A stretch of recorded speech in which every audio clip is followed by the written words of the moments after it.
Welcome to the first episode of Redstone for Dummies. Today we're going to be talking about ticks, the internal clock Minecraft uses to control how redstone, crops, mobs, and game logic works. After understanding how ticks work in Minecraft Bedrock, troubleshooting your redstone builds will be much easier. But first, what is a tick? Minecraft runs all calculations in a loop. While inputs are received and graphics are updated each frame, most game mechanics run in a slower but more predictable loop. A tick is the amount of time it takes for this loop to complete, which is 1/20th of a second. However, later we'll learn that a redstone tick isn't just 1/20th of a second, but to understand why, we'll first have to learn about what happens during a game tick. There are two types of ticks you'll often hear about, random ticks and redstone ticks. Random ticks update natural blocks such as trees, crops, grass, etc. The amount of these ticks that happen depend on your random tick speed. The higher the tick speed, the more blocks get random tick updates. This is why increasing the random tick speed makes growing crops faster, but doesn't make redstone faster. However, one complete redstone tick occurs every 2 game ticks, and almost every component creates a redstone tick delay between receiving an input signal and sending an output signal. Unfortunately, redstone ticks are more nuanced than you might expect. This section gets a little bit technical, so if you're not ready for the headache, feel free to skip ahead to the next section about update order. Every odd game tick is a consumer tick, or a C tick, while every even game tick is a producer tick, or a P tick. A consumer tick is an update to blocks that have an input but do an action rather than output a redstone signal. Example of these are redstone lamps, powered rails, bells, dispensers, etc.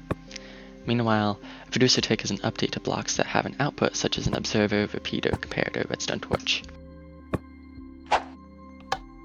Since most redstone components alternate between consumer ticks and producer ticks, you'll still see a delay between input and action that happen as a result of the signal, even when there is no component introducing a redstone tick delay.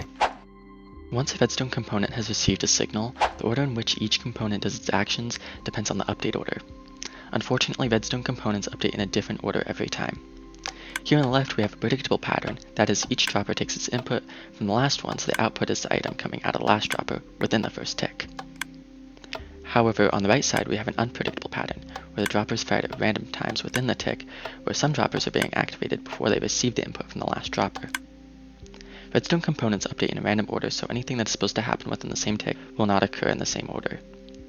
Therefore, if a component relies on the result of another component, there should be at least a 1 tick delay between those components, so that the update order does not change the result of the second component. Now that you understand how redstone ticks and random ticks work, let me know which one you think is more complicated, redstone ticks or random ticks. Nearly every redstone component creates a delay between the input and the output. You can easily add a delay into your contraptions by including these components. The easiest and most customizable option being the repeater, since with a repeater you can specify how long you want to delay the redstone signal. By clicking the repeater you can cycle through 1 tick, 2 tick, 3 tick, and 4 tick delays. However, there are a few drawbacks to using repeaters in certain situations. Firstly, if the delay of the repeater is set to a higher value than the length of the input signal, then the output signal will be extended to match the length of the repeater delay. If you send a 1 tick pulse through a 3 tick repeater, the repeater will output a 3 tick pulse.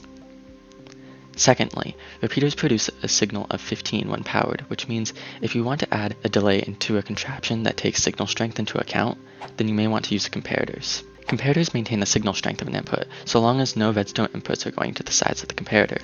However, unlike repeaters, they can only add a 1 tick delay.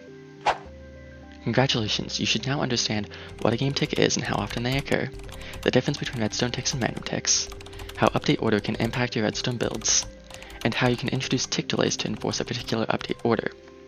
If you're having trouble with a particular problem, please let me know down in the comments so that I can answer your questions.